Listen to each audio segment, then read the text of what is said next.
tas yung bang magsoli muna ng pera para ikaw ay mapasok sa WPP. Pero kung pagbabasehan natin yung kagusto ng taong bayan, ang gagalitin ng galit ng taong bayan, na gusto nilang magpakita in goodwill yung accused bago siya mapunta sa WPP. Siguro mas maganda kung sundin natin yung kagusto ng taong bayan, right? Opo. Thank you, Mr. Chair. Mr. Chair, there Yes, is also, Senator. I would like to manifest that hindi ko alam kung nakikinig ho tayong lahat, yung sigaw ng taong bayan na libo-libo sa People Power Monument sa Luneta, hindi lang po pagnanakaw, they were also shouting, ibalik yung pera nila. And I believe the Secretary of Justice heard that, and I believe Malacanang heard that.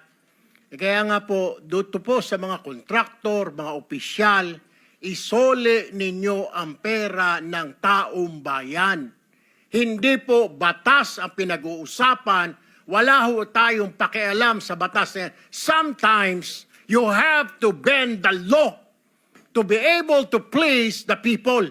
Mas mataas po ang taong bayan sa batas. Am I right, Secretary Remulla? Yes, sir.